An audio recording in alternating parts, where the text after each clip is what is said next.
you. But I want you to know tonight that we as a people will get to the promised land. Human progress is neither automatic nor inevitable. Welcome to WatchMojo.com, and today we'll be learning more about the history of the American Civil Rights Movement. The end of the American Civil War in 1865 effectively meant the end of slavery, but African Americans were in for a long struggle before they were finally awarded equal rights. As of 1870, all eligible male citizens were able to vote. However, blacks were discouraged by violence and eventually legal stipulations. In 1896, the Supreme Court ruled to maintain racial segregation in private businesses in a case called Plessy v. Ferguson. Soon broadened to include schools, many southern states applied this separate but equal mentality to all aspects of life. However, this led to the application of Jim Crow laws, which resulted in blacks being treated as second-class citizens. Segregated schools, public transit, restrooms, water fountains, and more continued well into the 1900s. In 1909, a group of prominent black and white campaigners created the National Association for the Advancement of Colored People, or NAACP. Their goal was to increase racial equality and challenge issues like the Jim Crow laws. Unfortunately, it was between 1910 and 1930 that white supremacist group the Ku Klux Klan saw its biggest expansion amid increased racial friction.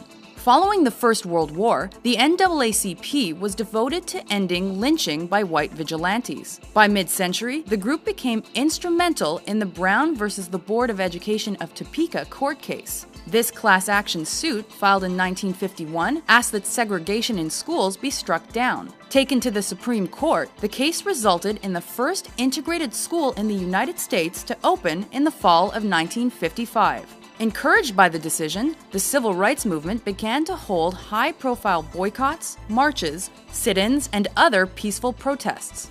These included 1955's Montgomery bus boycott in support of Rosa Parks. A watershed moment came in 1957 when a high school in Arkansas admitted a group of African American students, nicknamed the Little Rock Nine.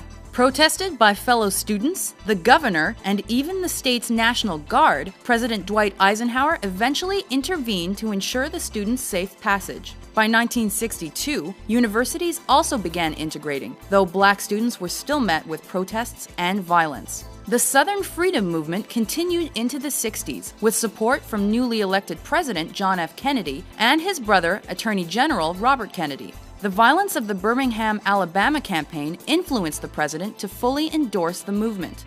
A great change is at hand, and our task, our obligation, is to make that revolution, that change, peaceful and constructive for all. On June 19, 1963, he proposed a civil rights bill to Congress, which was approved in 1964 after his death with support from President Lyndon Johnson. The bill struck down existing legislation that allowed for discrimination, and its approval was largely influenced by Martin Luther King Jr. and the March on Washington of August 1963. With this faith, we will be able to transform the jangling discords of our nation into a beautiful symphony of brotherhood. Capturing the attention of the media and the population, this event attracted hundreds of thousands of people in support of civil rights. Following that, the Voting Rights Act of 1965 ended the prejudiced voting system. Instantly effective, blacks began voting and running for public office. However, just days later, on August 11th, a violent six-day riot in the Los Angeles neighborhood of Watts resulted in 34 deaths.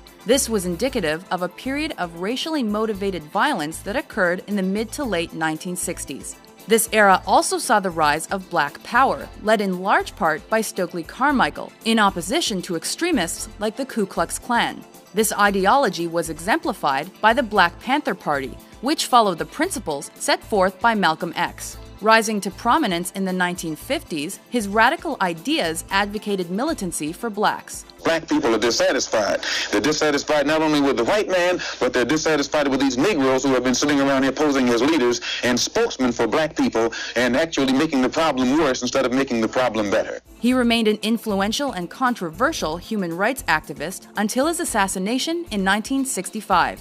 The murders of civil rights leaders continued when Martin Luther King Jr. was killed in April 1968 and Robert Kennedy 2 months later. Despite racial tensions continuing into the 1990s, progress has been measurable. The election of President Barack Obama in 2008 is seen by many to be a culmination of centuries of work in favor of racial equality. This is the meaning of our liberty and our creed, why men and women and children of every race and every faith can join in celebration across this magnificent mall, and why a man whose father less than 60 years ago might not have been served at a local restaurant can now stand before you to take a most sacred oath.